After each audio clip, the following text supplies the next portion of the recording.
Know why I do that. And we're back on another exciting episode of Starfleet Boy, where we have a casual and informal conversation about Star Trek. Today, talking about Star Trek Discovery's grand finale, Such Sweet Sorrow Part 2 in French, uh, I think. And I have nothing to say except that it was awesome. I'm just going to put that out right away. And PJ, I believe you're prepared to give a summary, but Braxton, you can also give one if you want to. I forgot to tell you it. So if you already have one in mind, you can also hop in there. But if not, PJ, full steam, you're ready to go. Take it away, PJ. Sweet. First of all, I just want to say I don't know what to think of this episode. Braxton earlier made very accurate predictions about what was going to happen. Predictions I didn't want to come true. But yeah, we'll just get into it right now. Awesome. This is the second part of a two-parter called Such Sweet Sorrow. It's the 14th episode, season finale of season 2. And it begins with the Enterprise and Discovery preparing for battle. Pike deploys multiple squadrons of shuttles and pods to clear a path for Burnham and Discovery, while the Enterprise fires on Section 31, creating a distraction for as long as they can. In the Spore engine room, teams of officers are assembling the time suit very frantically. There's a lot of fine detail that goes into it, and people are being very fickle about every little detail, which I actually like. It makes more sense because we didn't see it constructed in the last episode, so I'm glad they actually showed them actually putting it together. The time crystal is almost charged. Reese explains that Leland is the only life sign amongst the Section 31 Armada, and Leland contacts the Discovery and reveals that he seemingly has the upper hand because he has more drone vessels at his disposal.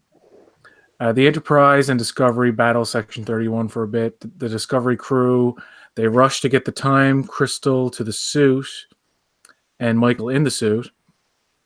And Poe, who is in a shuttle, contacts Enterprise and informs them of a more effective way to defeat the control drones, and Pike follows suit.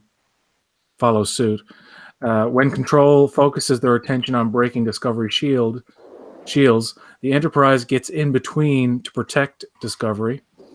On the way to the shuttle bay with the time suit, Stamets is seriously injured, and he is taken to an overwhelmed sick bay. In the shuttle, there's a lot going on in this episode, every minute. So, in the shuttle bay, Burnham is ready to embark in the suit, with Spock leading her in his wake in a shuttle to ensure her safety. Michael flies through space toward her target at a safe distance away to open the wormhole. Leland beams aboard the Discovery and enters the bridge, shooting the bridge crew, including Owashikin, who was only injured, and then exits the bridge to go after the sphere data. Burnham and Spock, at a safe distance now, land on the discarded hull of a ship while Michael attempts to initiate a wormhole. An undetonated photon torpedo breaches the hull of the Enterprise, which Burnham and Reno had envisioned. Cornwell and Number One go to attempt to disarm the torpedo before it blows a huge chunk of the saucer section of the Enterprise.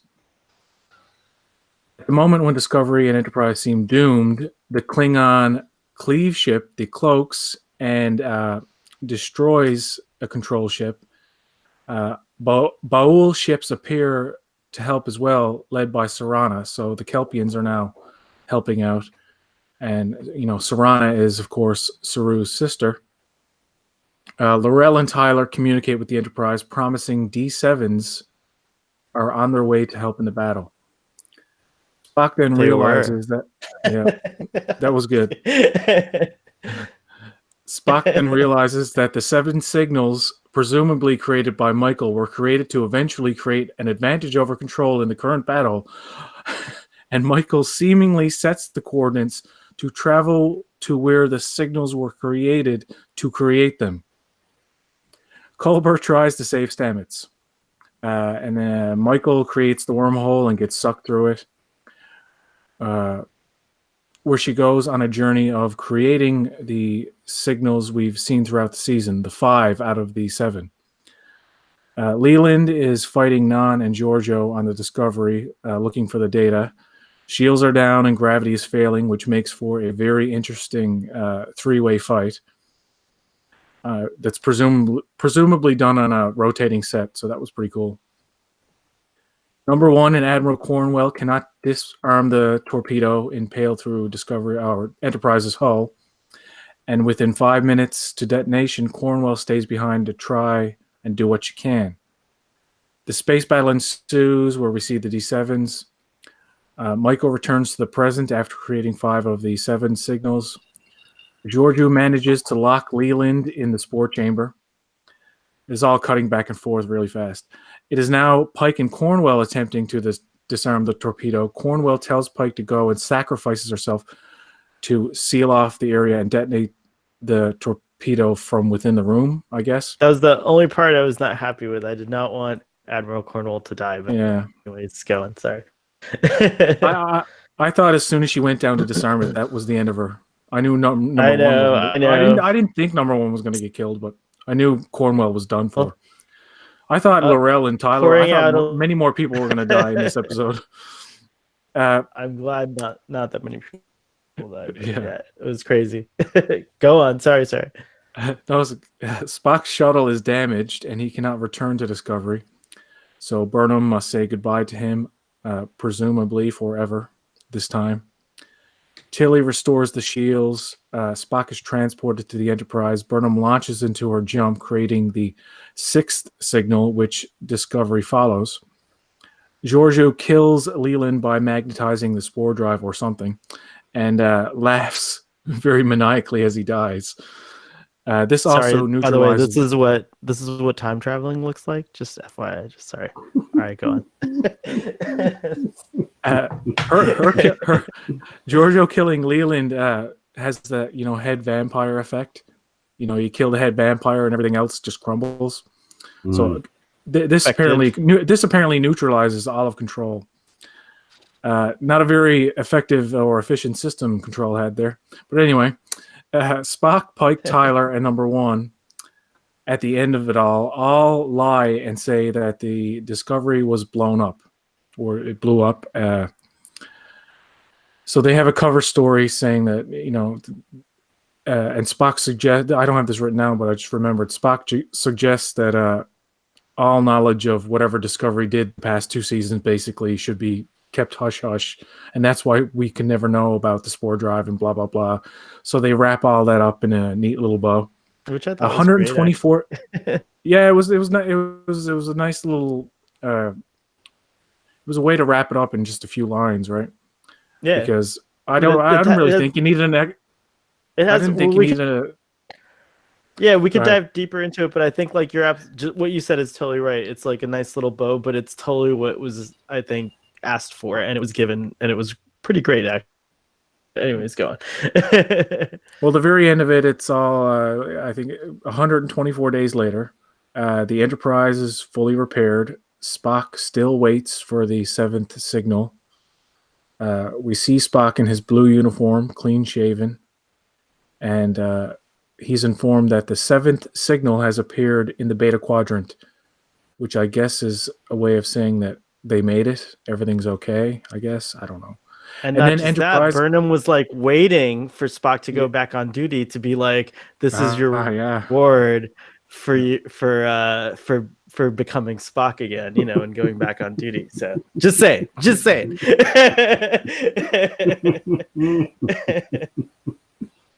And the last thing that happens is that Enterprise goes off on a mission. The end.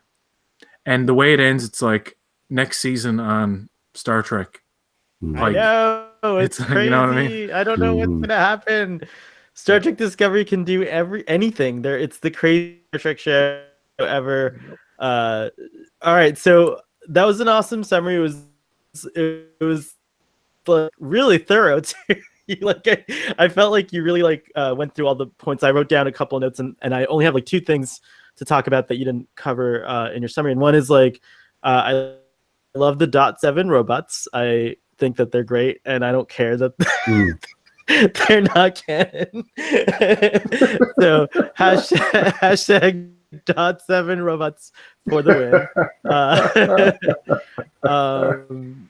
And then the other thing was I just really thought it was cool to see what Michael Burnham's mother was doing and what Michael was doing, because this episode kind of answered that question. And I think the whole episode little bow on the first two seasons of Star Trek Discovery. I think that this episode for me was like note perfect in a lot of ways, and so that's just I'm just so excited. Like I'm really scared about next season, just because like where could they be? Like, is it going to merge with the Picard show? Will they end up in the wrong time? Like, I mean, her giving the signal is a sign that they made it, but it's still, there's all kinds of things that could be happening that we don't know about. So so it's kind of, who knows, of season 3, that if from her perspective as like like 128 days for some could be 4 minutes to others, but it could also be like 4 months to others. So who knows when Burnham actually marks themselves safe. So I'm excited. It was a great episode. It felt like I was watching a film, like the way it was filmed, so, and directed and edited, and I think that the director, I always butcher his name, but I think it's Olatunde. I know his first name now. Olatunde is the proper pronunciation. I can't do the last name. I can't. All right, direct. Oh, it's amazing. I have to hear other people say it. I haven't heard many people say it. It's embarrassing because it's embarrassing because I have a difficult name, so I should put extra effort into learning difficult names. But c'est la vie. I'm only human. Hilarious. But be careful, because I might appear human, but I might not be. I think that I think there were a few faces you made during your summary. I want to dive into that, and of course, Axton, you haven't said a thing except you've laughed, which I'm glad. I like that you're like a user. So feel free to give us your thoughts and stuff like that. But what do you think overall of the episode now that I'm done with my excitement? So I thought that this was a great action episode. I need to go back and to watch this again. I'll probably watch it like 2 or 3 or 4 more times, because there's so much. I watched it with a friend tonight who had never seen Discovery. Oh my gosh, this was like their first exposure to Discovery. They must be like, holy shit. So he thought that it was beautiful. He thought that it looked great. And he said that the story is so complex. Because like I was telling him about Control and the Red Angel suit, he was like, oh my gosh, like what? I would be kind of mad at you as a friend. Because that's like a weird way to turn into a show. Although you're right, I mean he's right. It's, I think, the most beautiful episode so far. Visually, it was gorgeous. Yeah, it looked amazing. Like Discovery is, I feel like, often movie quality visuals. I thought that it looked great. Yeah, I really liked this episode. I thought that some of the Spock and Michael Burnham stuff at the end was kind of like sappy and felt a little weird. But overall, I thought that it was good. Like the action was absolutely great. I hate that we're gonna have to wait 8 months to see what happened to Michael Burnham. Oh, where's Michael Burnham? Who knows? Like Michael Burnham's anywhere. It won't be 8 months. It's gonna be. They're apparently going to film season 3 in July or August. So it won't be on TV until April or May of 2020. So what? This season debuted in November? January. January. The It went previous by so season quick. debuted in September. The first season started filming in January, debuted in September. The second season started filming in April and debuted in January of 2019. So there's like a 9 month. There's a grueling 9 month TV schedule. Like no other shows take that long to film 14 episodes. So And Ensign Mount himself has said that, right? So it's going to be a full year. Yeah. Wow. Yeah, it's insane, but it's going to be amazing. I feel like Discovery, the scene you referenced that was kind of you felt might have been a little awkward. Is that what you said, or is he the Spock Burnham? So Spock I told Burnham you before scene? that I don't particularly appreciate drama, and I don't know. It just seemed like really sad. Okay, and but really so over the there's top. this moment in that he says, you know, she's like, there. What I liked about that scene was like it kind of also resolved a lot of like uncomfortable things about just who Burnham is and where she fits in Spock. And again, later in the episode, we find out why, you know, not even needed a reason, you know, everyone imagined things, but it was interesting to see why Spock never talks about Michael ever again, you know, or mentions her to Captain Kirk. But there's from what I actually like paid attention in that scene for some reason, I think it really connected because she says to Spock, like, okay, we've figured out what I have to do. I have to go on this, like, I have to go and signal. It's resolving a paradox. It's interesting because like I think it's called the bootstrap paradox or something like that. But anyways, once they figure that out, and I can't tell you that I know how it works, and though I love physics and I he is an amateur, although the show is, you know, definitely leaping into this is the fiction part of science fiction, right? But anyways, she then turns and says to him something like, do you think that we'll make it to the future we want to go to, like the 950 year, whatever the plan, you know, was? And Spock says that he doesn't know, but that it's logical to make the leap of faith anyways. And I was like, that's a message to me as a fan. It was like a real personal thing. It was like, yeah, actually, like, you know, you're right. Like, is Star Trek Discovery going in the direction that I want Star Trek to go in? I was one of those people. I am one of those people who had so much trouble and struggled really hard to accept this as a Star Trek show. Like I was like, oh, Star Trek's been taken over by a bunch of pirates, and they're doing all crazy things with my Star Trek. So thinking about that, changing the tell me vision. what you thought of the drones at the beginning. What did you think of the drones? I just thought like all of that stuff is like, if you know, if you're asking me what do I think in terms of like where it fits into Star Trek, does it fit in with my idea of what this time period is, or just what I thought of them period, like as a So the thing is, I know the answer to that, because it definitely doesn't fit into like what you think of Star Trek of the time period. But I mean, you know, what I thought of Star Trek. Our military, no, but you're right. Uses drones right now, so I feel like it makes sense to me that this far into the future, okay, starships could carry hundreds of weaponized drones, and it fits into canon because actually, to be honest, we don't really have a lot of televised information about this time period at all, right? Like what people who don't know what canon is supposed to be kind of default to just whatever's been on screen, right? So we can all kind of agree that like you can at least whatever's been on screen officially released by either Paramount, CBS, or Gene Roddenberry, you know, like anything with that kind of involvement, whoever the rights holders of Star Trek are. And so once you assume that, drones, there's a lot of freedom to do these things, because you can imagine in the original series with the production value that the shows had at the time, they might have said launching drones, and we never saw it on screen. We never actually saw what that looked like.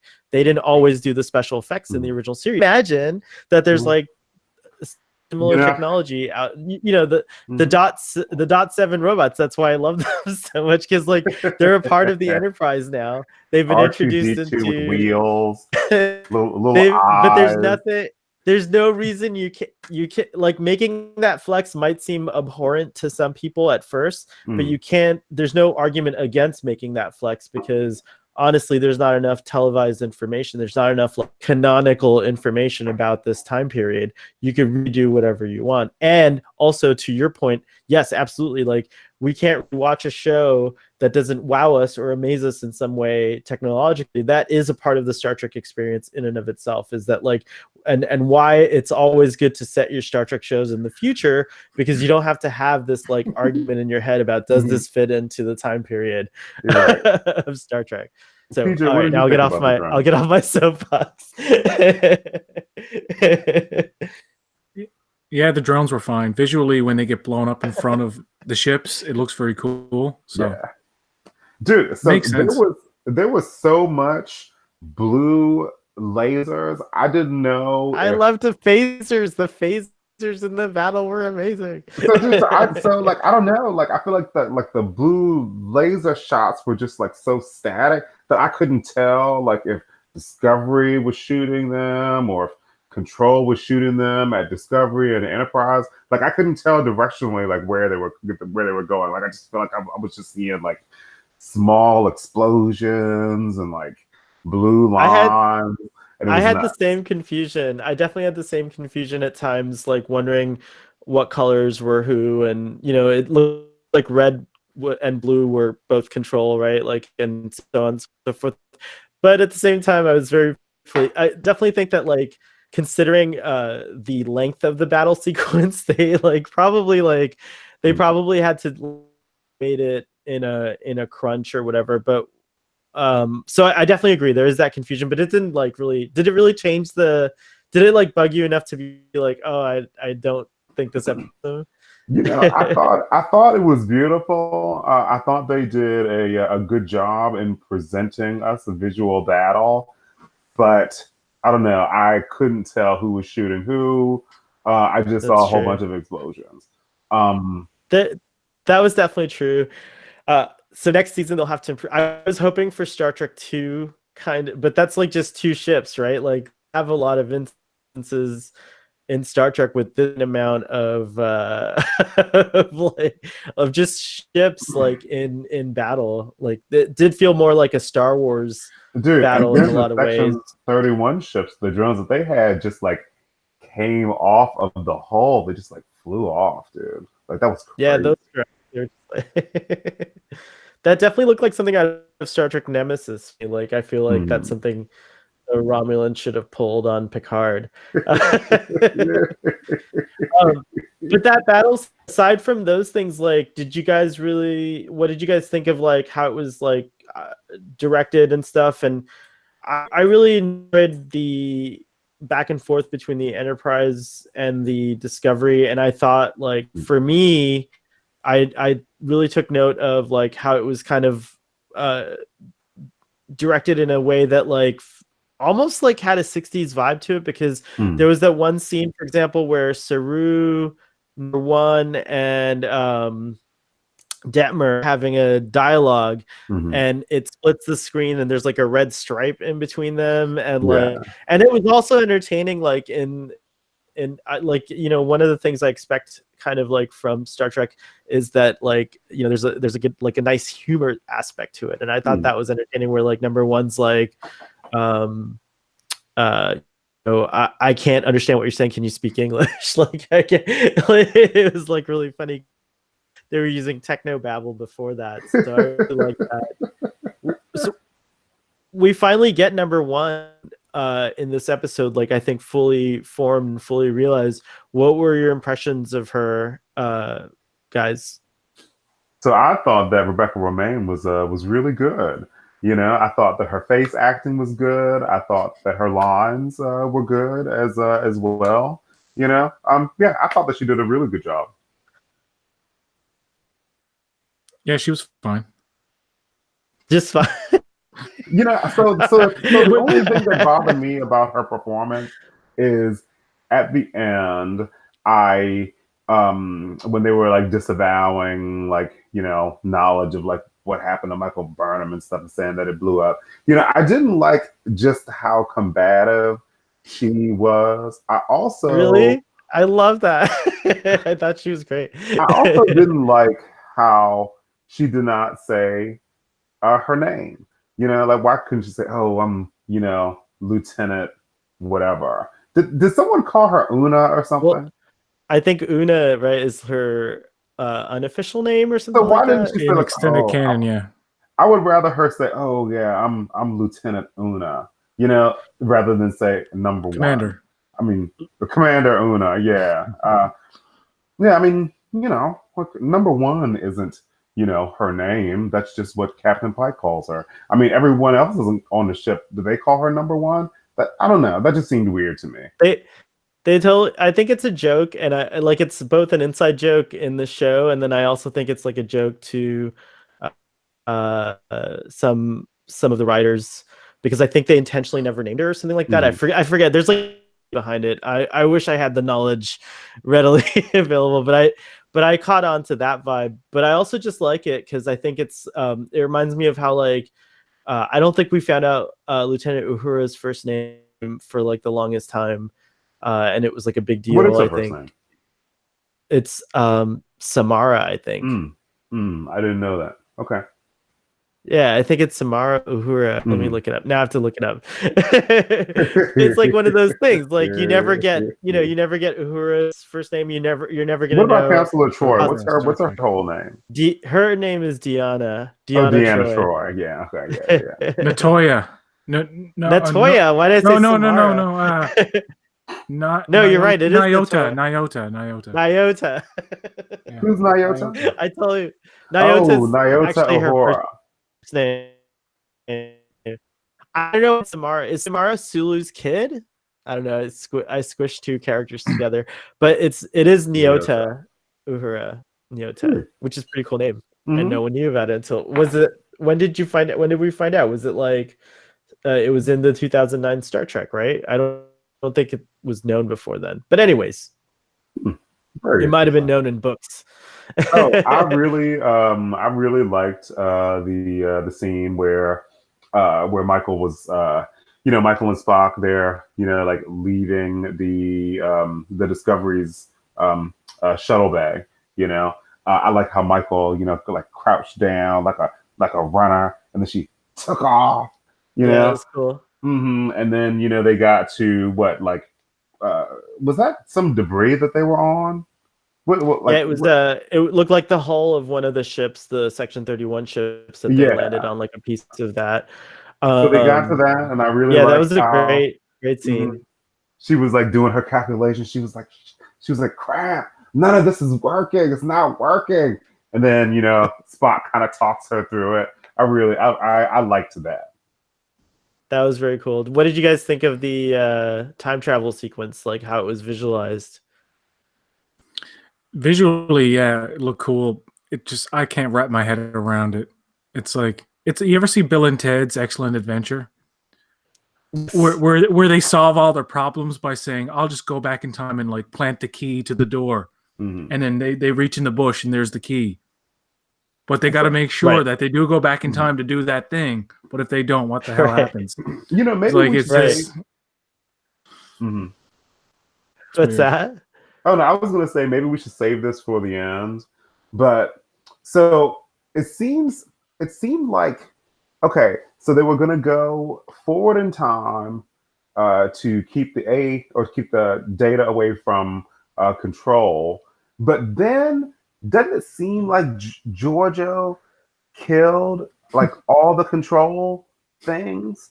Like, so why did Discovery need to go if they could simply just kill control?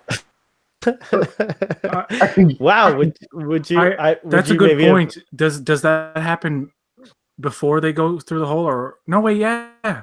Holy shit, that's a big plot hole. dude, like he was like magnetized to the floor with like the little things on his face, dude.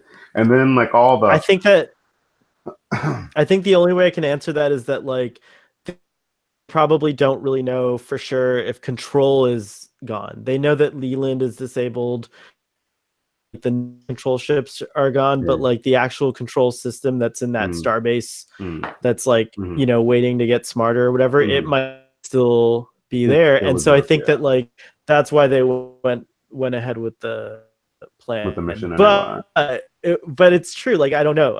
It's not clear. I'm guessing. Also, I'm just counter guessing. I felt so bad when Leland was kicking those women's asses in that hallway scene. I was like, "Ooh, damn!" Like it just seemed gratuitous. I love that scene. They were doing a good job. I thought that was perhaps okay. I just looked at it. Scene. Yeah. Oh, go ahead. Leland is killed as they're being sucked into the hole, so it's too late anyway. Like, yeah, it's weird. Yeah, it's true. That makes sense. But I like it because whatever. Either way, it's like the point is that they succeeded, right? Like they actually were able to succeeded in what? Where did they go? Like they promised they were going to wrap everything up, and they do some things, but then it's just like. They didn't know how to end it. This was the thing that let's end it with them. What Braxton said earlier. They go through the hole, and that's you said it too. They're going to end on a cliffhanger and a tease. So the cliffhanger is we don't know what the hell happened to Discovery and Burnham, right? We can presume that they're safe, but we don't really know. And the tease is that this seems to be leading into a Pike series, even though there's apparently none planned. So it's almost like the series finale to Discovery, and like leading into pilot, another show. It was the pilot. I think that's genius. I think that's actually like why wouldn't you like? I mean, it could be that we are going to get, and then it also the conundrum there is like if Giorgio's on the other side of this, what is the Section 31 show going to be about? We haven't heard about it. Maybe the Section 31 show or a like lie to make you think about that. They were really filming season 1 of a Pike and Spock show, and we didn't know about it all this time. No, that would have been impossible to keep a secret. How do you know? Maybe a short. They keep Star Wars. Maybe, but no. It took them 8 months and almost $100 million or more dollars to film the second season, and it was like one of the most grueling schedules ever. And even Anson Mount has admitted he'll only come back to the table if they can have creative conversations, and he almost implied that they would need a faster turnaround time if he was ever to come back. He has not come back. There is no secret Pike show, and that's the unfortunate thing. So many people want it, and it's not happening. So he said, "You're also super bridge or prize again this season." So I don't know, PJ. Well, that's not my fault. Tamara Deverell straight up lied. The production designer hold on. Let me explain myself. They could all be lying to us. They could be totally lying to it. Let me explain myself here. I'm not going to stop repeating myself. Do you listen?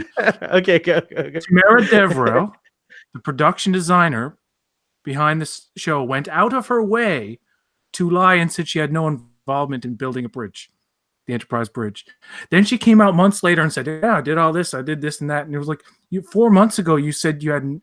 You went out of it. She didn't even have to mention it. You know what I mean? She went out of her way to lie to people, to trick us and to trick me into thinking that we weren't going to see it, so we'd get some grand surprise when all they could have said was you were in love. Yeah, whatever. They tricked us. I don't like that. That's something I don't like when they purposely lie. It's like the whole thing. It's like the whole thing with JJ and saying, "Oh, it's not Khan. Think Cumberbatch isn't Khan." That's what I'm trying to say is that like this whole crew, this is something that like I don't think we need to spend too much except for the next of it, which is this whole crew, like Alex Kurtzman, JJ Abrams, they're all about like these surprise moments that are like they're shysters, but it's fun. I love it. I'm happy to be duped because I like, it's what you said. You said like in this day and age, it's impossible to hide these things, right? So it's it's a pretty big coup when the production team work together to deceive an audience who's like a who's like Sherlock Holmes. Fuck them for doing that. That's what I think. Because of the internet. I know, but I think it's great. I think it's so. I feel I feel you on that. I don't know to go completely out of our way and just say I wish I could have done something with the bridge, but we didn't get to do that. Meanwhile, like she's like doing it behind our backs. I think we're gonna get. I think Anyway, we're at least going to get a couple of episodes of the Pike series. I mean, the bridge is built. There's a couple of sets. They did reuse the Ready Room set as whatever the room was where the torpedo was. Hardly redressed it, which I was like, okay. But like, the ship is modular. There's a bunch of rooms that could look like that. Okay, so thinking about Captain Pike for a second, thinking about unbelievable things Discovery does. So, Janeway, no, Jane, who's the Admiral? Oh, Cornwell. You're thinking of Cornwell, yeah, but Jane Brooks is the actress. That's what you thought. Jane. Okay, yeah. So she pulls down the blast door. The thing explodes, and here he is, like right behind the blast door, just fine. And then you look at the ship, and there's like 20% of the ship is just like destroyed in the front. It's like, dude, how did like somebody took a bite out of it, dude? Like, she should have sealed the blast door, and then like we saw him like running for like a corridor or something, or like an elevator, a turbo lift, dude. That was nuts. You won't find any logic in this show. But... oh my God, PJ, don't get back. But it's true though. Like they don't have any. They really don't have any like actual scientists or consultants behind this series. It's kind of like it's writers who are good at their jobs for whatever they do, I guess, but they're not really like versed in the nitty gritty scientific stuff. They know how to write technobabble. I do think Pike. They put words in a jar and they shake it up, and then they go this and this, and this will fix this, and this will cause this. My God. It's magic. They're doing a pretty. It's mystical. It's they're doing a better job this season than they did. Yes, they are. Season. Yeah, definitely better than season. Come on, like they're doing a better. They're all young. They're also young. Not to say that that's any excuse, but I feel like all the writers are like, when you look at their credits, they're like, they're probably the, among the most talented. They're also like, they're also biting their teeth on this, right? And so I think they've really shown improvement. It's like Hogwarts year 2 was way better. They've got a task. They've got a task trying to make sense of 55 years of Trek history. So another thing that was interesting to me, PJ. So like I said, my friend was here, and I feel like he kind of kept talking. I couldn't totally pay attention, so I thought it was interesting that because I interpreted it differently. I thought it was interesting that you said that that Michael Burnham was sending those signals right there, and that makes sense to me. She was like, "Oh yeah, like I was sending them from right here." I didn't. I don't know. Like I don't know what I thought was happening. When she's on the hull of the ship and she's got the holograms in front, she's programming the star dates and the locations for all the signals so that she can go there. She has that conversation with Spock. He's like, "Yeah, go and come back.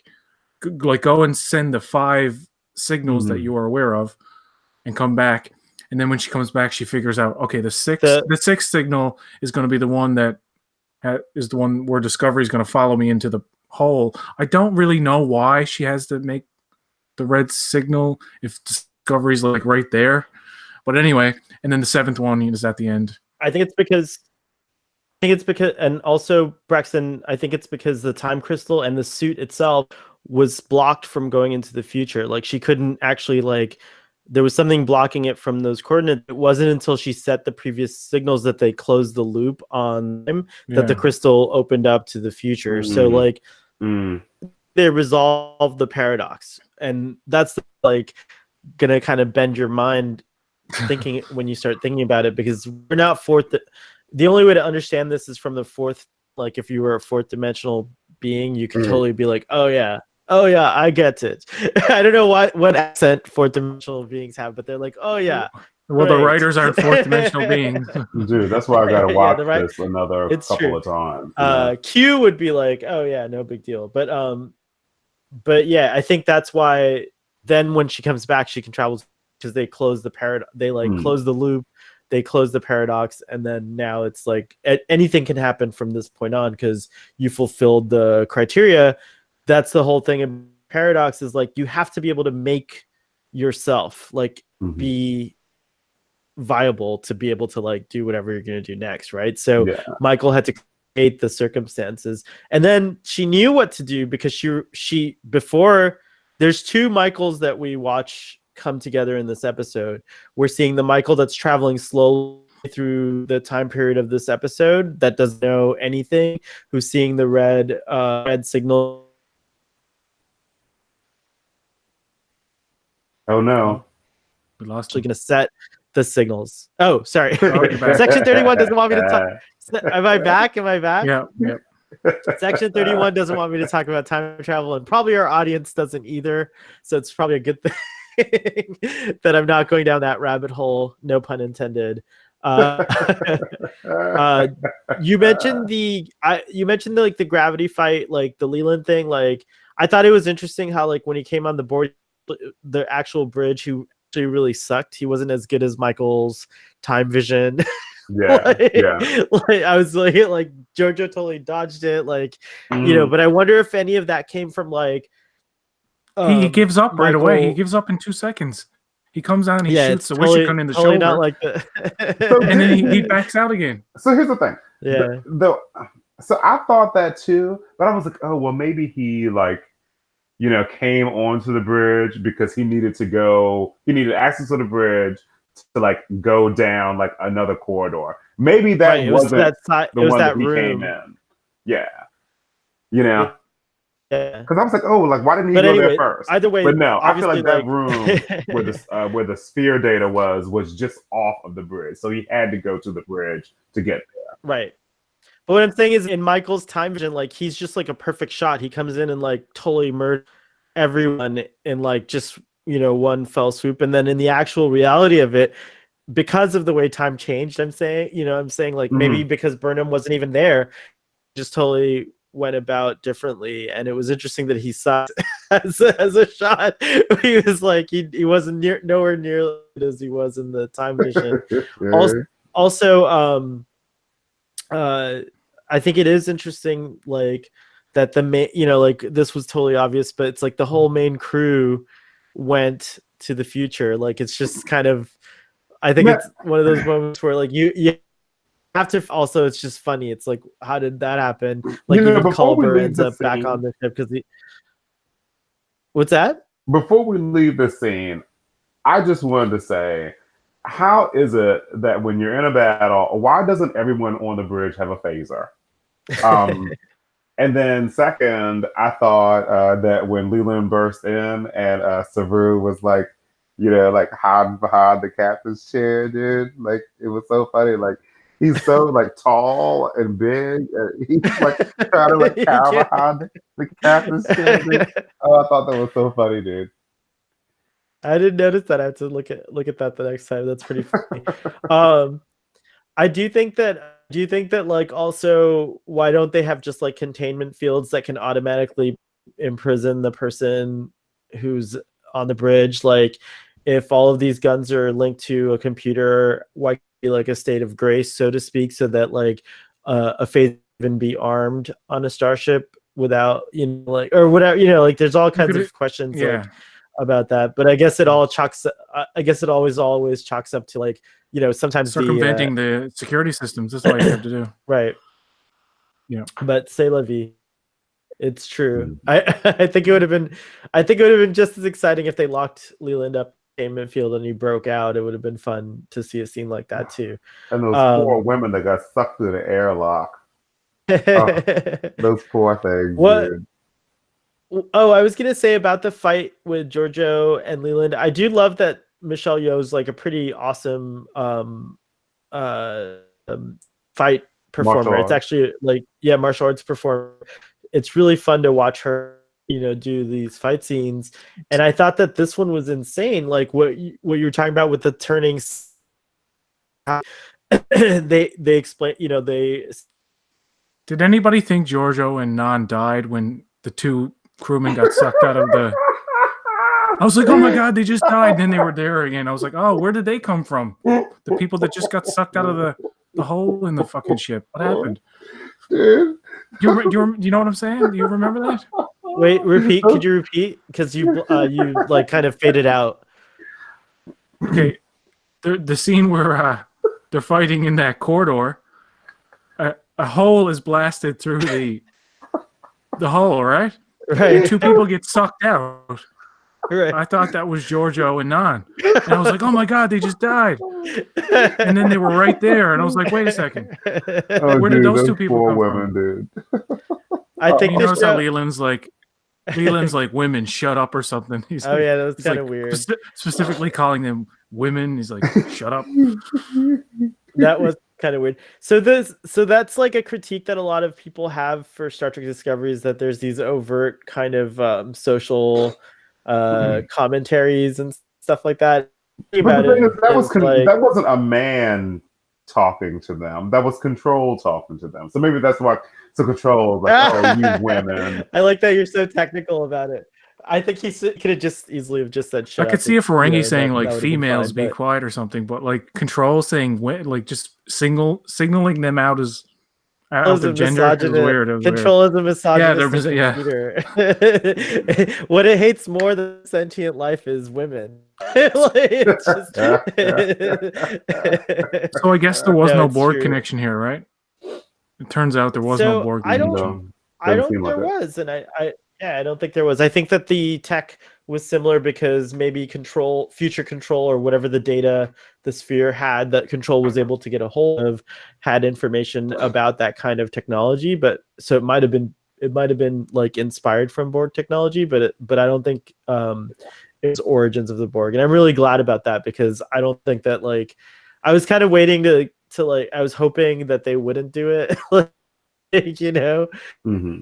and so I was very pleased that wasn't even addressed. What do you guys? Oh you guys yeah, agree with that? absolutely. They're ripping themselves off. It was weird to have the whole Borg similarity there and not go anywhere with it. I don't know. Oh no, I don't know. They I don't have think- taken it there. Mm-mm. I don't They shouldn't think have. They shouldn't have done that in the first place. The whole zooming in on the nanobots and struggle is pointless, and the whole like all this Borg symbolism, like the needle going toward the eye, and Mhm. it's like They wanted us to it's like talk. they're not ripping their own franchise off. It's like they're paying tribute to another villain, but making it confusing for certain people because they think, like I thought, like they're definitely doing this Borg stuff. There's so many clues, and now it's like maybe not, or maybe they might continue this next season because the nanoprobes are still on the ship. So, and they're in the future now. So, well, I mean, think about it from the perspective of someone. I would say that, like, it's pretty clever, because all that speculation doesn't mean anything to someone who's watching Discovery for the first time. They're not even going to like know what those references are. So I think it's actually kind of great that they don't care about people who have watched Trek for 30 years. Yeah, I know. They don't give a shit. They just look at old Trek and say they look at old Trek and they say, "Yuck, that's stupid. This looks bad. Oh, 60s. Oh, I'm going to change everything." Oh no, I'm being cynical. You are being cynical, but I don't believe you. I also think you're just like They try hard. They try hard. You're channeling you're channeling the internet. You're like representing the internet equally, which is pretty cool. No, but seriously though, I have to say that, like, we've driven that conversation, and I feel like we'll continue to talk about it as long as Star Trek Discovery exists. But the conversations about what's right visually and what's not right visually, it's unfortunately like there's like only one end to the argument, which is like it's what's on screen. Like you can't do anything about it. It's a visual update. Like, that's fine. I don't like them ripping off their own franchise, like pretending to do the Borg and then not doing it. I'm glad that they didn't, in a sense. You know what I mean? Like, I'm glad they didn't go there, but right. But like I think back and say, why did they even go there in the first place? Mm-hmm. Why couldn't they think of something else than the Terminator 2 Borg stuff? I just think from a world, well, but also from a world building perspective, I do think like there's an obligation. Like for me, I like that kind of stuff where like I have to wonder, like, what is that? Like, oh, that's cool. How, like, like there's some things in Discovery that can explain from a world building perspective and like an in universe perspective why things are so different from how we quote unquote expect, which I like too. And they're slowly throwing these like little juicy bits in of information that like make you go, okay, well, this is already a show that's messing with time travel. It's already a show like we don't know how many time jumps Dr. Burnham made, but it sounds like a hell of a lot. She's like constantly trying to like change times to stop control. So Michael has to kind of like step in. Are you saying that this is somehow an alternate timeline, that they lied to us? I don't even care what you want to call it. It doesn't matter at this point. I think I think it definitely is the same thing. People get so hung up on like alternate timelines and universe and prime canon and B canon and all this stuff, and it's like ultimately to me like it can just go like if the story's and it is and it ties into Star Trek, which it does really well, like we can wait. Like I don't need everything explained in 2 seasons of a show. Like I'm in it for like definitely after this season I'm in it for season 3, season 4, season 5. I don't need all the explanations in I don't need that like end to be there, Yeah, in all fairness, they did do a full circle thing. Like by the end of this episode, it's pretty evident that it's the same universe as TOS. There's no doubt about that. And one of the things I'm glad they didn't do is this theory that was going around where they would reset everything and the first 2 seasons wouldn't happen. Yeah. I would have been way more disappointed if they did that. But still, I didn't like the fact that they're gone and we don't know what happened to them. But at the same time, I kind of don't care. I kind of want to see where the Enterprise is going now. So it's strange. And CBS needs to jump on this opportunity and get a deal with Anson Mount and say, because there's an interview, I'll give you the link later, where he talks about the hard work and the 8 months and the grueling schedule. And he says it's so much more difficult than any other show he's worked on. And he may have reservations about returning for a show, even though he's open to it, but it requires what he calls creative conversations. So he would probably end up being an executive producer or something like that. He's the type of guy I think who needs control or funny, a certain degree of control for his own show. Maybe do like what Picard does and not do a 14 episode, do a solid 10 episode story arc. Shit, I would accept a 6 episode series, like just for the first season, because a lot of series do that as a start, so they don't blow a huge budget and a huge amount of time on the first season if it doesn't end up getting picked up. So a good solid 6 to 10 episode season, I think, is doable. And they're starting to film. Apparently, they're starting to film the season 3 of Discovery in July, as Anson Mount said, or somebody said. And I think right after that's finished filming, Section 31 show, drop it. I don't give a shit about this show if Pike is what they could do instead. And I think a lot of people feel that way. But see, I've also heard about CBS All Access being afraid to cast yet another consecutive show with a white male lead, and that they're actually somehow self-conscious about that. That may be completely untrue, but Picard is a show starring a straight white male, I guess, and to do another one after that, we don't know that Captain Picard's heterosexual. But I'm talking about like the whole like the whole. What was his girlfriend's name? Vi. Vaj is one of them. Vaj, yeah. She ended up marrying Q. Not sleeping with Q, I guess, and having a Q baby. Captain Picard's gonna end up with Beverly. Everybody knows. She's not in the show. Gates McFadden is not in the show. None of them are. Nobody. Nobody from the old days. They're all gonna be in it. Everyone's gonna be maybe in it. The second season. Also, Frakes is directing 2 episodes. I know. Everyone's gonna be in it. It's gonna be great. We're gonna all cry. I'm gonna cry a lot. But just getting back to what I was saying about like this apparent uproar about if they say drop the Section 31 show starring Michelle Yeoh, right, and replace it with a a Pike show, that there will actually be outrage about, oh, you dropped a show with an Asian female lead. Where did you read this? Like, I mean, did you read it from like a friend place? No. Twitter. What do you mean? No. This is not in any article. This is chatter in chats and oh, you're talking about chatter. Chatter and people Twitter chatter. But I'm bringing it up to ask you: do you think that would be an issue? Say if they dropped the Section 31 show and picked up the Pike show, that there would actually be an outrage with people that you dropped a female Asian lead show for another white male show, because there are people who are outraged about every little thing that has to do with the lead in a show now. Like, I really just think it's a matter of where your focus is. Like, to be quite honest, I don't even see a lot of that. You both are afraid to even talk about it. No, I'm not even afraid to talk about. I'm not even afraid to talk about it. Actually, I'd like to discuss it head on. I think if you guys have the time, I'm going to go on a little soapbox rant here. But because you gave a lot of information, so I want to kind of parse it out and answer you like in the fairest way. So, firstly, I don't care about Section 31 show either, but I know there's plenty of people who do, and they seem to think that there is. I think it's more likely. I'm more likely that Section 31 is I think that they have been producing a enterprise-based Captain Pike show, at least in like a couple of episodes, or they've done like a couple of shorts or something. I think that like there's something brewing, and CBS was totally expecting the excitement of Captain Pike when they saw how well this character was received, etc., etc.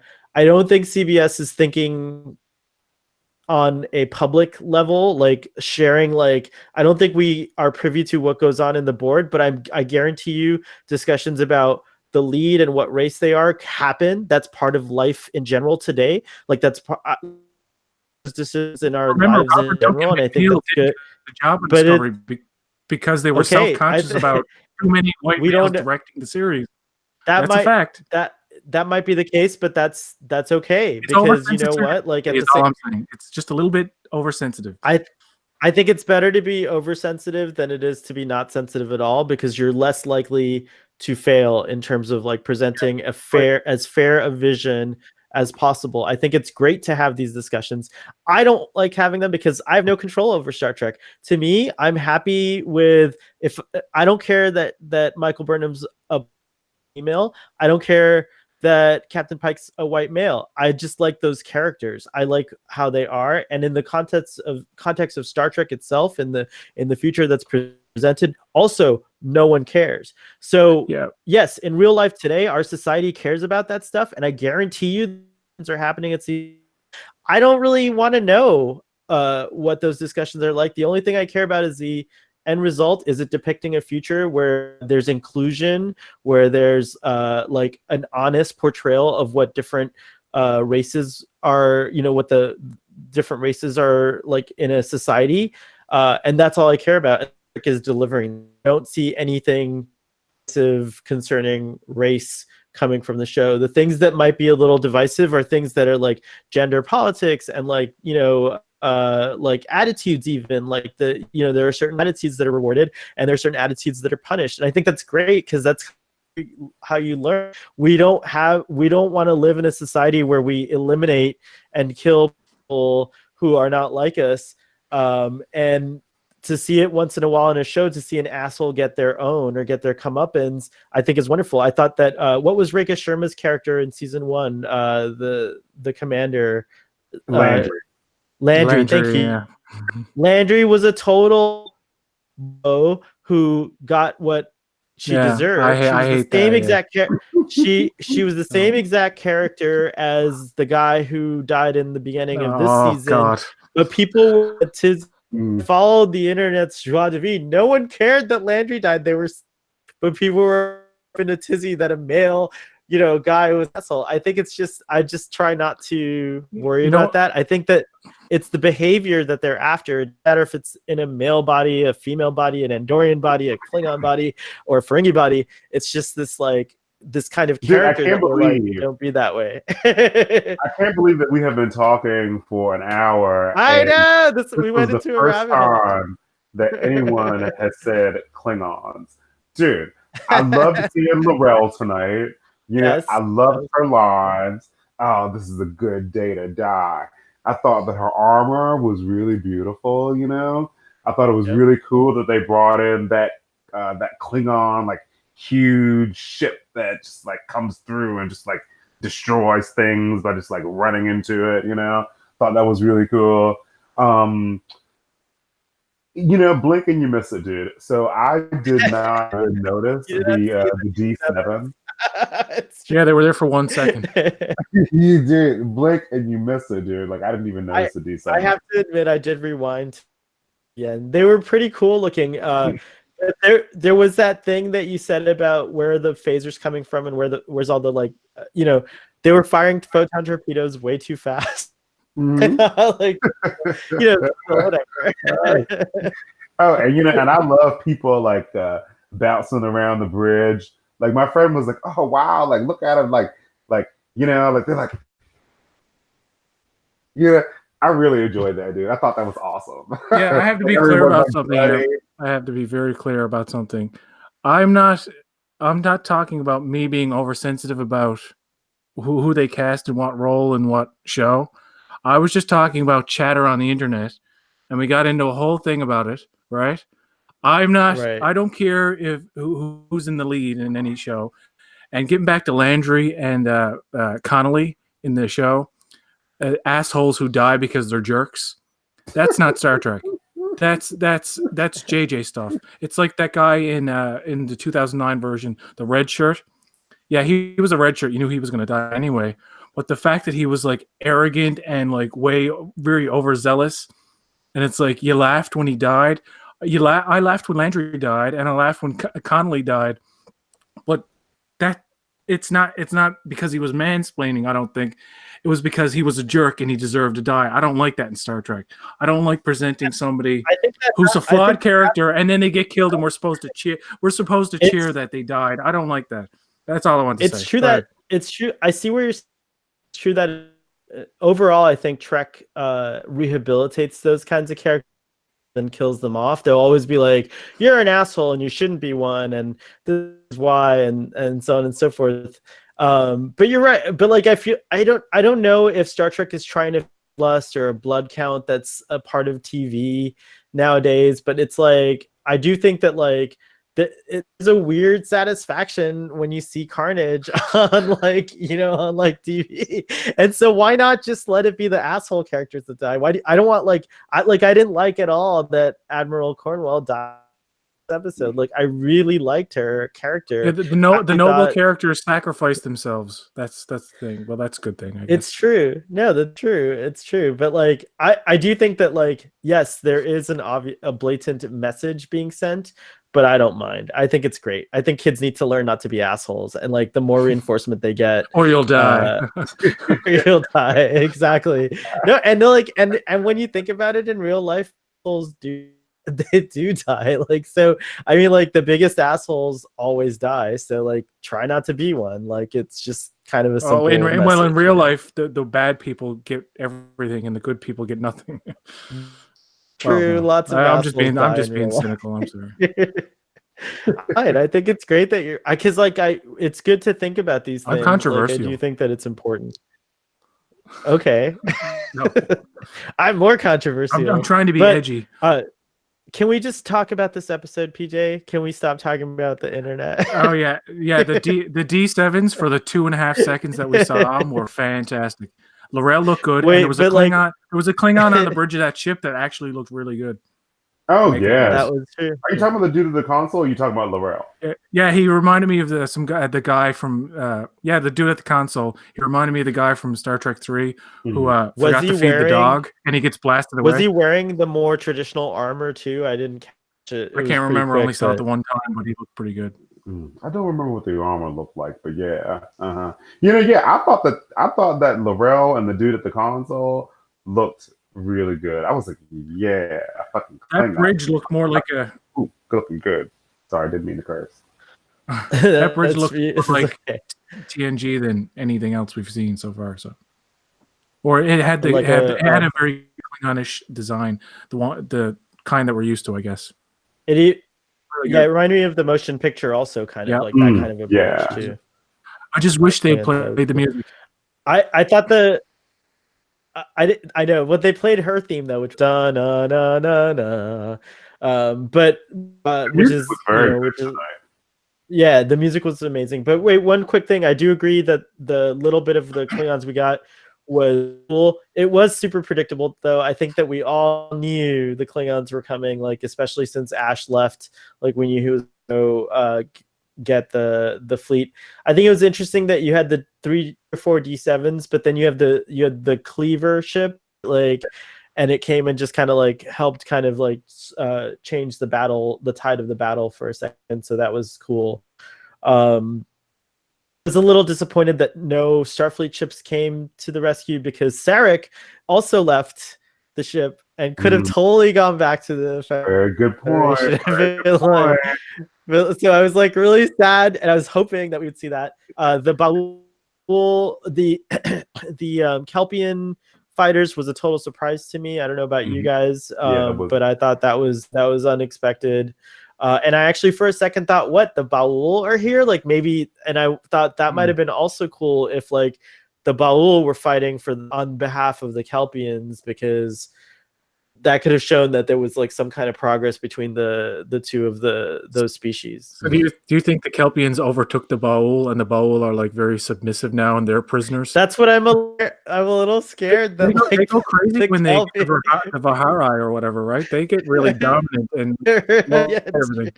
I was a little afraid that like maybe the Kelpians just kind of were like, all right, you guys don't want to live in peace, F you, we're gonna like take all your technology and stuff. So it is a little scary what's going on Kaminar. We need an episode where we go back to Kaminar and they're just like they're I don't know, maybe the Baul are like dead now. Maybe Burnham's helping them actually caused the genocide. Who knows? Oh my gosh. Because that happened before, right? They almost killed all the Baul. Maybe they've learned. Yeah, maybe that's what they're more evolved now. So we're hoping. We'll probably just ships. We may never know. I'm gonna end the show talking strictly about the final sequence with the crew of the Enterprise and Pike and the interrogations and everything like that. But before there, I'd love to speculate with you guys about season 3, like just your wild gut speculations. Like, what do you think is gonna happen? What do you hope is gonna happen? Like, just share your thoughts about season 3. I think maybe possibly they're gonna jump 950 years, maybe to Terra Elysium. Michael's mother is gonna be there, and they are gonna spend their time trying to get back to their time. Who knows if it'll be successful? Maybe for the crew of the Discovery, like the people, Tilly, Saru, maybe, and Michael Burnham might stay in the future. Who knows? But I'm thinking that, they're going to try to be getting their way back from wherever they are. And I think it might be Terra Elysium 950 years in the future. Cool. What do you think? I think the first episode of next season will be a voiceover of Pike, space, the final frontier, blah blah blah. These are the voyages of the Starship Enterprise, and screw Discovery. They didn't wrap it up. They just left them in the future somewhere. I don't even care where they are. But it would be interesting if they did. We did go back to them. And they were 950 years or whatever in the future in Terra Elysium. I'm wondering, is the spore drive still working? Is Stamets dead? Like, what happened? Like, there's a few things like I really want to know that I'm gonna have to wait a long time to get answers to. So also that was another problem I have. Like he was like, I'm gonna put you in a coma. I mean, dude, like whatever happened to like some strong painkillers first? He's like, oh, I'm just gonna put you in a coma. I'd be like, oh no, I don't think so. Like, yeah, I think like a coma. I think they do that today in modern medicine in these serious situations. Like they induce coma to like is like it would be. There's no amount of the amount of pain medication to work on injuries that severe might kill the patient. So you have to like do something natural, and a coma is the best way to I mean, like dude, I cut feel like your they put you in a coma when like your brain has swollen and they had to No, like I was saying, but cut imagine part of that your taken. skull off Imagine so that that like the pressure taken wouldn't kill 300. you or something. Like that's Right, why. right, right. But that taken 300 years from now, it might become a routine thing instead of like flooding your body with painkillers. Like they might just induce coma. Like right, like it might be easy to put you in a coma and take you out of a coma. Like today, it's like as Dr. McCoy would say, like medievalism, right? Like you're right, exactly what you described. It's like an intense thing. But 300 years from now, it'll just oh yeah, I'm just gonna put you in a coma. Don't worry, you'll be fine. And what about like the little thing that like the doctor would hit people with, and like it's like a little thing they like press it up against your skin, then they like pass out. Maybe you should have given him one of those. I don't know, like to induce hypospray too much. Yeah, dude. Just induce a coma too much. I disagree with. I also think that was something that was that like there would be he would come full circle in this episode, but like we still don't know where Stamets is, right? Like so that'll definitely be something for next season as well. I like his for next season, even the extreme one that PJ presented, but I think that like that's fair, PJ. Like something might happen where they kind of trick you next season, and it starts out as an episode of Star Trek Fleet Captain or something like that. With like Captain Pike and Spock and the crew. He doesn't become fleet captain until 2265. No, I know. But I know. Just saying, like, we could skip ahead in time. Star Trek Discovery. Well, if they skip ahead in time, we wouldn't have any seasons to go. But they could do 5 solid years with that character. So that's the good thing. If the Discovery comes home, I don't think the Discovery's gonna come home. Yeah, I think we're gonna follow the show. I think we're gonna follow the show in a future time, and that's where it's gonna be set from now on. I don't think that they will have reached there's something going on because so that the only Short Treks episode that we don't have any answers to really is the Harry Mudd episode and Calypso, right? So at some point the Discovery is going to be sitting in a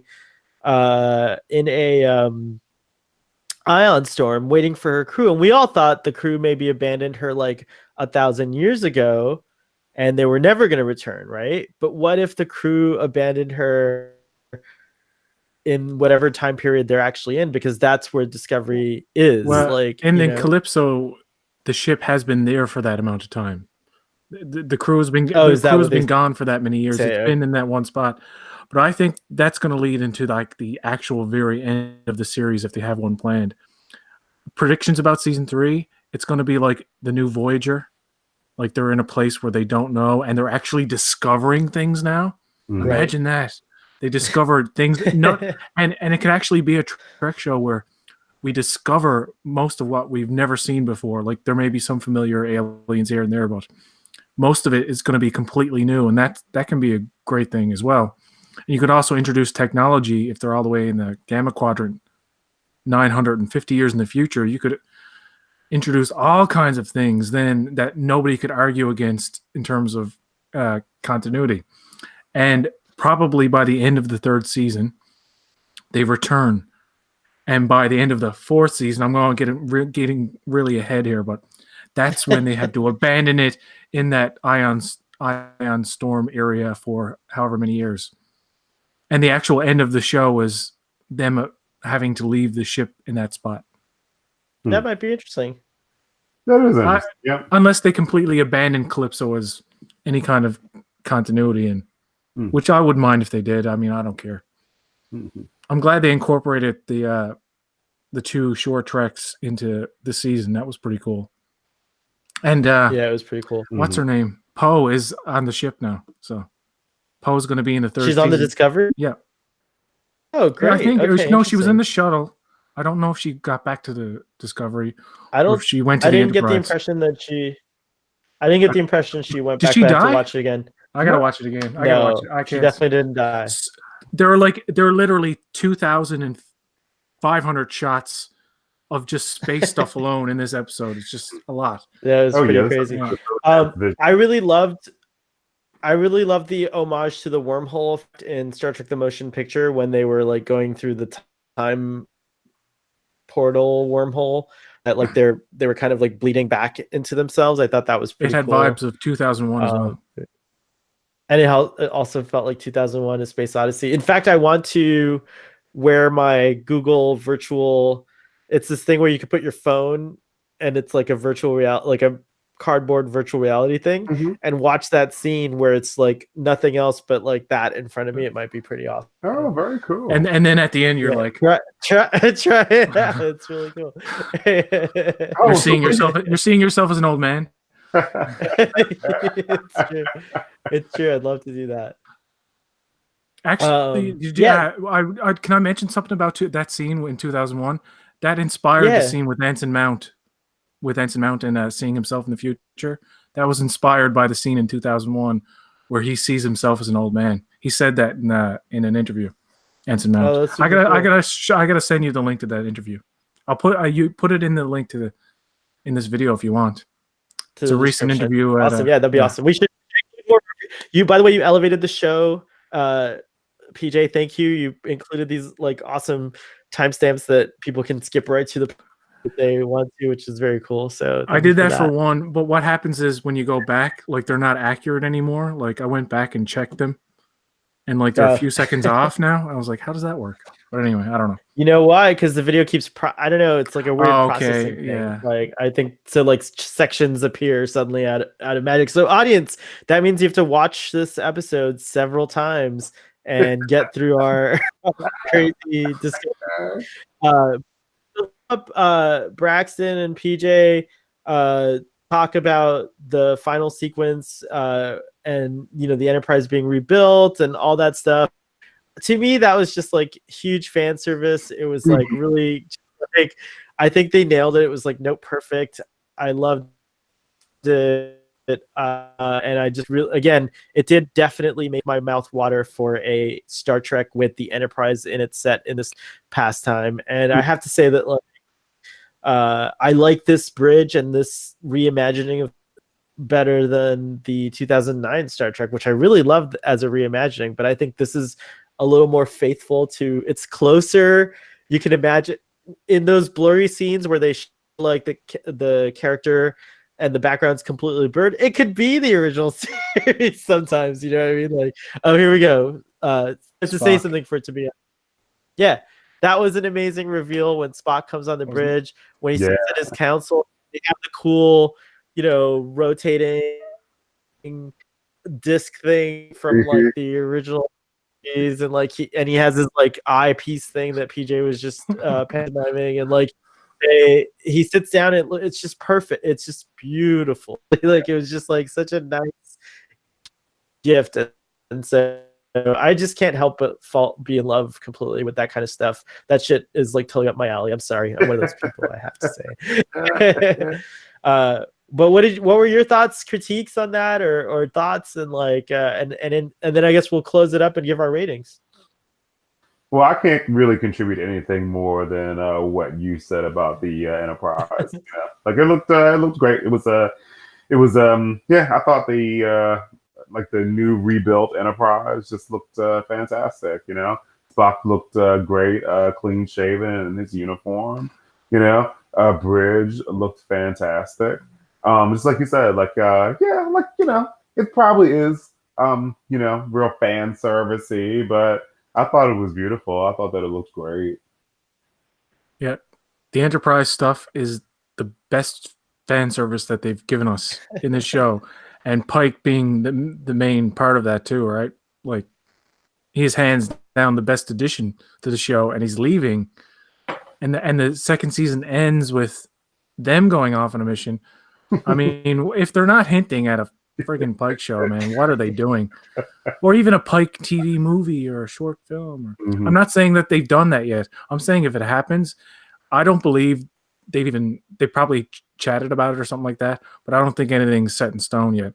I think Anson Mount wants a certain degree of creative control because he said he wants to have significant creative conversations before he goes back to Star Trek. So I think it's hopeful. And if one person complains that it's a show led by a straight white male, I know I'm not one of these people who think that, but people get on with their bullshit online. Nerdrotic is one of these guys who was talking about that. I was trying to think, but in his chat, people were just like, they're never going to do it because Star Trek Discovery is so progressive that they're afraid to do that. He is extreme. But you could. You I don't even know who this guy. I know. Forget, I dive deep into that shit. I don't. Gotcha. I get right into the positive fans, and I get real. Other. Yeah, I think Kowalski is another guy who really pays close attention to the quote unquote toxic fans like Midnight's Edge with their bullshit. I think I don't hate them. I don't hate them. Yeah, he calls them out, but he does it in a way where he doesn't attack them or anything. Steve Fothery from Text Trek, he did a video about Midnight's Edge a couple of years ago, and he got a lot of toxic fans just straight up attacking him. So like you're taking a risk when you kind of like go after other YouTubers, I guess. But yeah, they get really toxic, and it's kind of fun and entertaining to see like I'm how crazy they get sometimes. Not all of them. Anti-Trekker's the guy I being like. entertained by actual Star Trek. I'm having enough fun being entertained by actual Trekkers. I do like these digests, though. I'm glad that you follow it, and I don't mind hearing about Kurt what's Ratz. going on. I want to mention and, a positive guy, Kurt Ratz Productions. He's the most positive Star Trek Discovery. If you want to like get rid of the toxic headache, if you dive deep like I do into the toxic fandom. He's a kind of like a good remedy to that. Same thing with Text Trek. Same thing. You don't with have yourself. to die. You don't Same have thing to with do yourself. It. You don't. You don't have to do it. You don't have to dive anymore. Just don't do it. You'll be so much happier. You'll be so much happier. There's some people like Macarandum and Doomcock that I just like. I can't go back there anymore because it's just. But other people, like, I don't know, I find them entertaining, even though I really strongly disagree with them. Well, then they're doing their job. Maybe that's what they're trying to do. That they're getting clicks from the haters and the lovers because the lovers of the Star Trek Discovery go there to see how angry they can get about things, right? Like, it's fun. As long as you don't take it too seriously is what I'm saying. Yeah. I think it's also... I go off on a rant, it's also a sign, but it's also a sign of, I think, a healthy... community that has all kinds of views, right? Like, so it's great. Granted, like maybe I just don't have the time. Like I only have enough time for you guys, and I have time for Star Trek Discovery, and so I do appreciate getting like all these updates, and I'm always shocked and surprised, and that like it's like, how does this happen? You know, of course. Like, so I think I definitely live in a little bit of a bubble when it comes to these. It's just funny. It's just funny that every week Discovery is canceled. Every week the Picard show is canceled, and even though they're wrong every time, the people still believe that it is so. They're like, yeah, the Picard show. I promise you that. Did you know that? Did you know? Oh, Discovery was canceled like 2 years ago. Did you know? If people just stop talking about those people, they'll go away. It happens. It's so easy. I don't because I can't. Just taking it in and not talking about it. I think more YouTubers, positive Discovery YouTubers, should get on and like talk about this stuff. Like we're doing it right now. Stuff, edgy stuff about positive fans, stuff about toxic fans. We don't have to stick to one or the other. I mean, I know I'm getting off on a rant. Sorry. We're here. You're allowed. You know, way too much tonight. Like way too much. I'm a Democratic. I need a cigarette.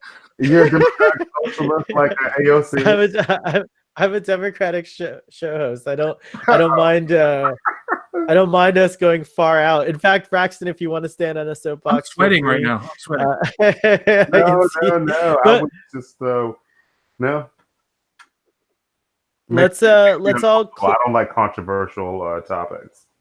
Oh, I love them. I love talking about crazy stuff, like crazy people. We'll agree. We'll agree to keep it on Twitter. Like I think that's where that stuff is more fun. But going back to the show, because I know that we're off our normal thing. We didn't have Father here to keep us in line. Maybe in the future we need you to like keep us all on target here. But I'm going to step in and say, let's wrap with our concluding thoughts and our ratings. And I'll go first because it's a tradition to just me go first because no one trusts my ratings. I give this episode a 20. It's beyond everything. It answered all my questions. It like got me, like I was already on board, but now I'm like solid Discovery evangelist. I am all about Star Trek Discovery. I want it to continue. I'm ready for season 3. I love all the cast and the performers. I love the writers. I love everything. This blew me away. This whole season, this episode blew me away. The way that everything tied up, and lots of things to nitpick on. Granted, I call it a perfect episode, but I can't hold that. I agree. I can't hold that wall. Like 60% shield comes that argument. But I am determined to like defend it if I can, because I really did. I just like ate it all up. Like to me, it is Star Trek. It fits perfectly within the grander story. It is here. It is lovely. I can't wait for more. And yes, I do want the Pike show. And Section 31 show is real. I'm not going to be disappointed. I'll actually watch it, but I would sacrifice it in a heartbeat. I would sacrifice the animated series, everything except Picard, which I want more than anything. I would sacrifice all the other shows that were announced to get a Pike show. So I'm on board that with that bandwagon as well. I think it's just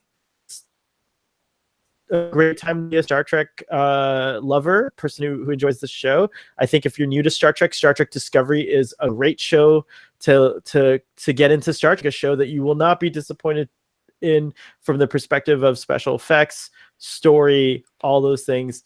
And season 2 brings it up to the level. Whoa. No, come back. Come back, Jack. Come back. Did I go? Hello. Am I back? Yes. Okay. I got a little too excited. Probably the. He is risen on Easter. Because you went to the future for like 3 seconds. I'm Michael Burnham. I'm flying through I'm leaving myself signals throughout the series. But I guess to finish off, I just think that like to me, however you want to rationalize it, that's fine. But Star Trek Discovery is Star Trek. It's awesome. I love it. So I give this season. I'll do another.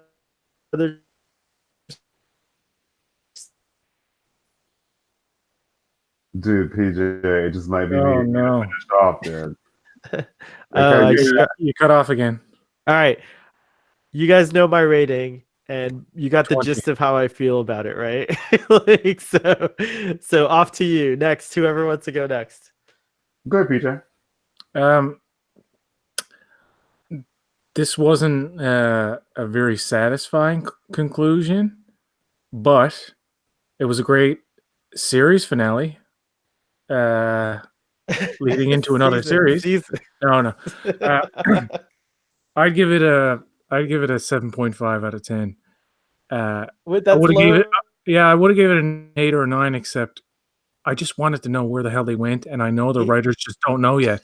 They just don't know. How they didn't know how to wrap up that part. They figure, okay, we're gonna sync up with canon in terms of like the Enterprise and stuff and Pike.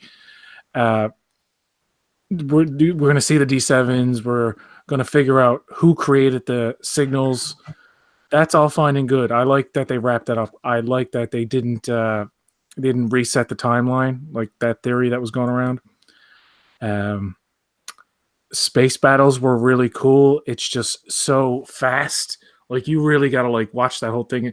Watch all the space scenes in slow motion almost. They do a couple of really cool wide shots that I really like when they show space battles to give like a really good perspective on what's going on.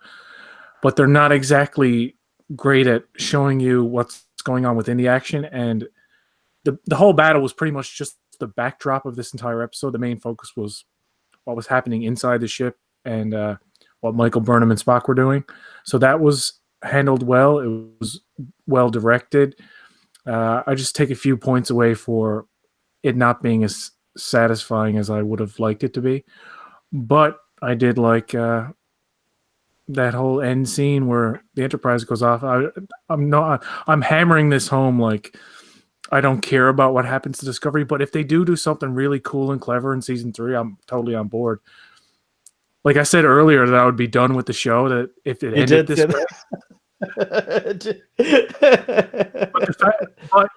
What saved that was the fact that the episode was actually pretty good overall, except for that ending.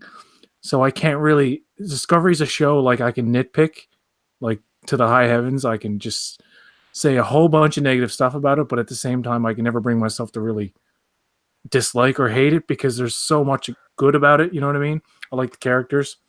And in terms of sounds like you love Star Trek Discovery. No, I'm just kidding. Go on. Sorry. in terms of this season overall, it's better than season 1, and it was a better finale than season 1. The episode 15 of last season was atrocious. It was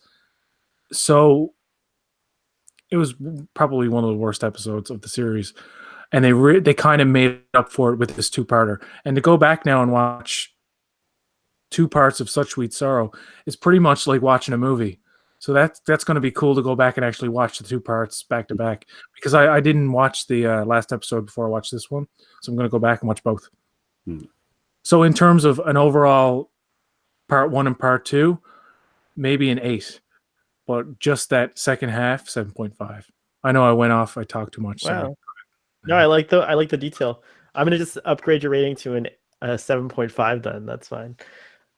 That's what it was. But then I'm gonna upgrade it to an 8 with my 20. It's gonna suck your 7.5. Oh, the average is way up. You're supposed to get like a 12 or a 13.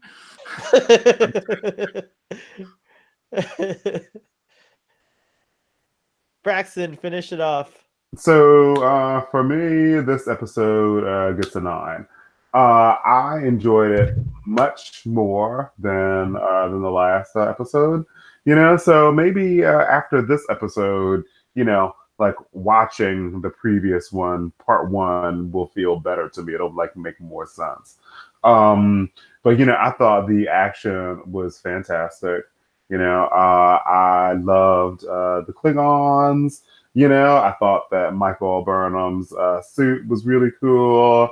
I loved the Enterprise. I thought that there were a few weak points, like nearer the end. I didn't enjoy some of the sappy stuff, like I said. I totally enjoyed the drones. I really liked that part where Michael and Spock were like trying to figure out the thing. It's like, oh, that's interesting. So yeah, I thought, like you said, PJ, this season 2, I thought was dramatically better than season 1, and yeah, I liked it. So I think that I would give it a 9. Where's Michael Burnham? We will find out in a year. We have a year. What of 27.5 and 9? No, I mean, come on, really, dude. Why don't you just go 10, dude? Fine. The average of 10, 7.5. Connecting to the internet. And, whoa. Sorry. Dude, it's the series freaking out. 8.83. Yes, so basically 8.83. What if it was like, can you just give me an 11? If it was an 11, am I allowed 11? Am I allowed an 11? Can we bring it up to a 9? Can we? If you were more conservative, if you were more conservative about your scoring, and it doesn't matter anyway, but that's true. You could save your 10s for actual 10s. But also, yes. is so friggin' beautiful, dude. Like, I don't think I didn't hear that. What's beautiful? Discovery. The ship itself. Discovery. Well, not just the ship, but just the show. Like, dude, like the visually, show. Yeah, the ship. No, it's like. I think it's the most. I mean, I think for for me, and I think it's a pretty objective to say this, it's the most beautiful Star Trek show that's ever been. It's just production wise, like, whether you agree with how things are supposed to look or not, like, just the work goes into everything in the show is tens and tens and tens, and deserves Emmys and all kinds of awards. It's like such a beautiful show. You're right. You're absolutely right about that. The show end credits have the nod to the original theme. To point out the composer Jeff. I can't wait till the soundtrack comes out, because I actually get when I drive and there's traffic on the highway and you get to go a little fast, like, I love putting on the Star Trek thing, and I feel like the Red Angel sequence going through she's like turning into a Firebird basically, which is I think that whole music sequence was super memorable, and I would love to hear it just by itself as I'm driving on the highway. Yeah. At night. Also, the wrap with Red music was absolutely fantastic. I feel like from the time that it opened to the time that it ended, the music was on point. Yeah. Do you guys give the music the music a 10? Oh yeah, the music. Yeah, the music is a 10. Nice. The music and the visuals in the show are like top notch. I mean, there's rarely anything like it besides shows like Game of Thrones. I'm not comparing Discovery to Game of Thrones, just the visual detail and the special effects that go into it, right? Even more shots than normal shows, obviously, because it's science fiction. But dude, and there were top notch in this one. I feel like when they went to the sick bay, there was like this alien with this huge head that was like screaming in pain, and then there was this another huge head alien on the bridge, and then there was like the woman with like the weird red bumpy face. Dude, so many dude, I have to watch this like 2 more times, dude, tonight. The woman with the bumpy face. Hey, if your ratings go up, if your ratings go up, yeah, she is on. But there's another. Whoa, Siri just keeps talking out there into Control has taken over, guys. I have to. I might not. You might not be looking at a human right now. Oh my gosh. Struggle is pointless. So while struggle is pointless. All right. Well, it was really fun talking. If you guys change your ratings after watching it again, let me know and I'll update you. Kowalski I'll change my rating right now. Spock. Okay. I'll give it an 8 because I gave this first part of it an 8. Yes. Oh, because I said overall both parts are an 8. So I might as well just say 8. I might as well just say this is definitely the most exciting episode. I had to get over that ending. That's all. I had to get over the ending. This is the most exciting ratings coup I've had on Starfleet Boy. That was pretty awesome. I'm glad that you upgraded your rating. Braxton, care to go to a 10? No, I'm comfortable at it. By the way, not that anything have to be on the show, but Kowalski says he couldn't join us tonight, but he goes, it was fucking awesome. This is the first impression of his was it was fucking awesome. Put me down for 100 Spock beards. Ooh, wow. Ooh, wow. Yeah, so it's good. You never know what he's going to think, do you? He's very particular about some things that you don't know he's going to be particular about. Like, he didn't like the last episode. I loved it. I did too. Except for the glaring plot holes, like why throughout the show, like why couldn't they transport over instead of use the bridge thing? Yeah. Like little things like that I don't care about. Couldn't we have transported Admiral Corn out of the chamber? You could have transported Arium as well. I missed. You could have saved Arium too. But plot reasons, you know what I mean? They don't always work. Transporters don't always work. It's not a perfect technology. There's a lot of interference patterns that occur and buffers. And shields have to be down too. I get it. Right? I get it. Yeah, shields got to be down. That's another issue. It's true. Shields got to be down. Those shields have got to be down. Are any of you guys musically inclined? Like, do you play a musical instrument at all? Any of you used to guys? play the trumpet years ago, like when I was a little kid. Oh, but nothing currently. No. I need it. I feel like we need a theme song for this season, and I like would love it if like one of you guys would come. and perform a theme song live on Starfleet Boy. So at the season 2 discussion. Have you ever watched any of the, like this season in particular, any episodes, especially probably this one? I'm going to go By the back way, and listen to audience, with headphones this because is the when the music and the sound effects are really cool with the headphones on. You ever it's done true. that? I always watch it with headphones, and like I try to put on my Google virtual reality cardboard, and I watch it like I fully immerse because it's such a beautiful show to watch like in that way. So Oh wow! So you I watch try to go. Discovery and Google Cardboard? You watch it in a Yeah, I virtual do. theater? In a virtual little theater in my head. Yeah, it's true. Oh, I do with these headphones. Yeah, and you got to try it. It's like the best. You know, if you have a little alcohol, it's even better. Just because your reaction time's a little slow, you know, it's like. use it. So yeah, maybe I'll pop off. Just try it. You'll see. Especially watch like the in Brother the sequence when they're like going through all the asteroids. Download. And another recommended.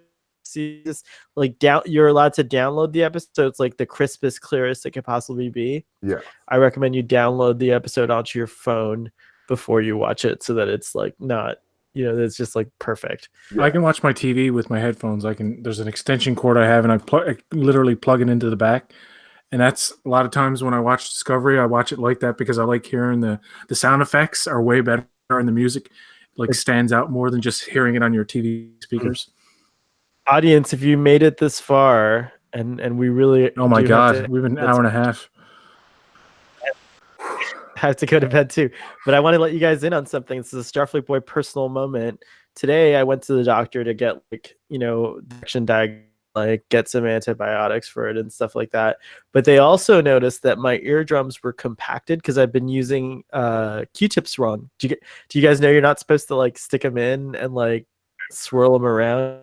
Yeah. You're only supposed to like clean the outside of your ear with Q-tips. So all my life, I'm like a 40-year-old man. I've been like sticking them in there, right? And the doctor's like, "Whoa, you have like compacted earwax." And I was like, "Oh gosh, what does that mean?" So I will spare you the details, but something horrifying came out of my ear after he loosened it up and like cleaned it out. But the extraordinary thing is my hearing, it was like if all of a sudden I had Spider-Man hearing, like I could hear things like so far away and like every little detail. And like, now like my volume, like before my volume was always set like middle to 75%, and now it's the same experience with my volume being set to like just 20% of like, you know, like where it's supposed to be or whatever. I'm like blown away. So did he do that thing where they shoot the water in your ears?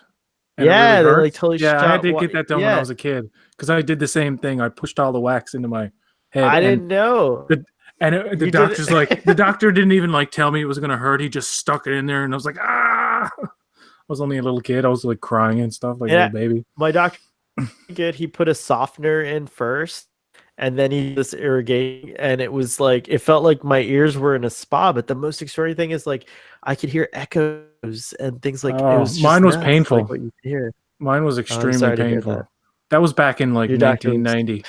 So when the doctors didn't care. Maybe it's a good thing. When I was 40, medicine improved. Like, I didn't know you were like that old. I'm glad. Anyways, I just wanted to share that little personal story. So Star Trek Discovery sounds way better with your ears clean and headphones. PSA: get your ears cleaned. Is that a cat? Oh yes. And now he's. What is your pussy's name? Ezri. What? His name is Ezri. I named him after Ezri Dak. Hi. Oh my gosh. He is very shy, you know.